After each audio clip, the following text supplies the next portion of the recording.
দেখেন পরিস্থিতি এখন কোন দিকে মোড় নিল। সেটা হচ্ছে বাংলাদেশকে সমর্থন জানিয়ে বিশ্বকাপ প্রস্তুতি স্থগিত করলো পাকিস্তান। তার মানে বাংলাদেশের যে দাবি সেই দাবিটা পাকিস্তান এখন অন করছে। পুরো খেলাটা কূটনীতি এবং রাজনীতির সাথে মিশে একাকার হয়ে গেল এবং এই গর্ত যে পড়লো, আমি আগেই বলছি, এই গর্ত থেকে কিন্তু আর ক্রিকেট আগের অবস্থায় আর পাওয়া যাবে না। এটা শুরু করলো ভারত এবং এখন সম্ভবত ভারতের নেতৃত্বেই এটা শেষ হয়ে যাবে এই উপমহাদেশে। আর ভারত, পাকিস্তান আর বাংলাদেশ, এই দেশগুলোর পারস্পরিক খেলা হবে কিনা সন্দেহ। ক্রিকেট আমাদের হাত থেকে হাতছাড়া হয়ে গেল। এখন যদি বিশ্বের অন্যান্য নতুন দেশ এসে ক্রিকেট খেলে, ক্রিকেট বেঁচে থাকবে, আর নাহলে ক্রিকেটের আকর্ষণ হারাবে। আর পাকিস্তানও যদি না থাকে, বাংলাদেশও না থাকে, ওই শুধু ভারতকে কেন্দ্র করে এই ক্রিকেটেরও তো একটা ব্যবসা আছে। অনেক স্পন্সররা আসে, তারা টাকা দেয়, তারাও কিন্তু পিছায় যাবে। দেখছেন কত বড় সর্বনাশ হয়ে গেল।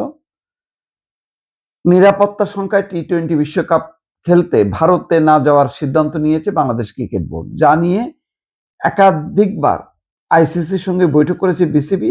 তবে বিষয়টি এখনো সমাধান হয়নি। বিশ্বকাপ ভেন্যু জটিলতায় বাংলাদেশের পাশে দাঁড়িয়েছে পাকিস্তান। বাংলাদেশের প্রতি পূর্ণ সমর্থন জানিয়ে নিজেদের বিশ্বকাপ প্রস্তুতিও স্থগিত করেছে পাকিস্তান ক্রিকেট বোর্ড। ক্ষতিটা কিন্তু আলটিমেটলি মানে ভারতের বেশি হলো, কারণ ভারতের হচ্ছে সবচেয়ে প্রধান বাণিজ্যিক খেলা হচ্ছে এই ক্রিকেট। সেই ক্রিকেটে তাদের মানে এটাকে ঘিরে যে পলিটিক্স করতে গেছে, মুস্তাফিজকে আক্রমণ করলো ওই অর্থে যে বের করে দিল। তারপরে গড়ালো যে তাহলে নিরাপত্তা যদি মুস্তাফিজের না থাকে, তাহলে বাংলাদেশ দলের নিরাপত্তা নেই ভারতের মাটিতে, সুতরাং খেলবো না। এখন আইসিসি এটার ব্যাপারে একটা সমাধান দিতে পারতো সহজে। খেলাগুলো মানে কলম্বোতে শিফট করতে পারতো, দুবাইতে করতে পারতো, পাকিস্তানেও করতে পারতো। এখন যদি ওই একই নিরাপত্তার ইস্যু নিয়ে পাকিস্তানও হয়তো বলবে যে আমাদেরও ভাই নেই, আমাদের সাথে তো হাত মেলাই নেই, ওই পেহেলগাম ইস্যুতে আমাদের সাথে বেয়াদবি করছে, এখন আমরা ওখানে গেলে আমাদের নিরাপত্তা কোথায়? তো ওরাও এখন বাংলাদেশের এই দাবিকে সাপোর্ট করছে। এখন এটা সমাধান কিভাবে হবে? আইসিসি তো একেবারে ভারত নির্ভর একটা সংগঠন, তার পক্ষে তো সম্ভব না।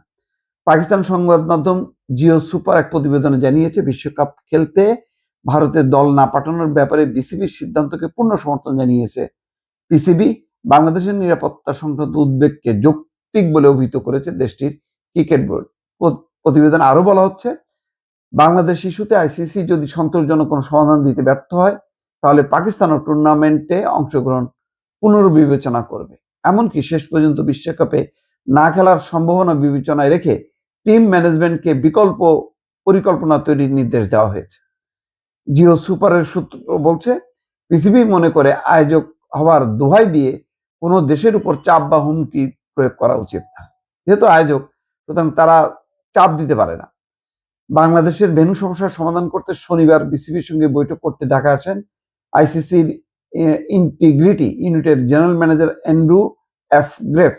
বিকেলে বিসিবির সঙ্গে বৈঠক করেন তিনি।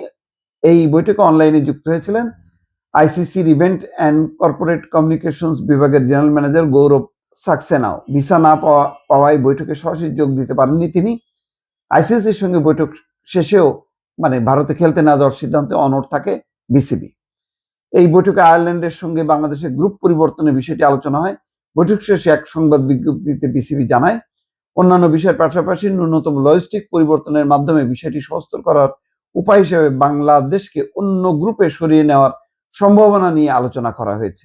তো যাই হোক, এদিকে ক্রিকবাজ বলছে যে আমরা সুনির্দিষ্ট আশ্বাস পেয়েছি যে মূল সূচি থেকে আমাদের কোনো পরিবর্তন হবে না।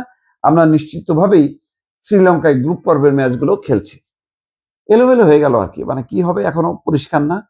আর পাকিস্তানও যদি একাট্টা থাকে, বাংলাদেশের পাশাপাশি থাকে, তাহলে কিন্তু ভারতের খবর আছে, এটুকু বলা যায়। ভালো থাকবেন।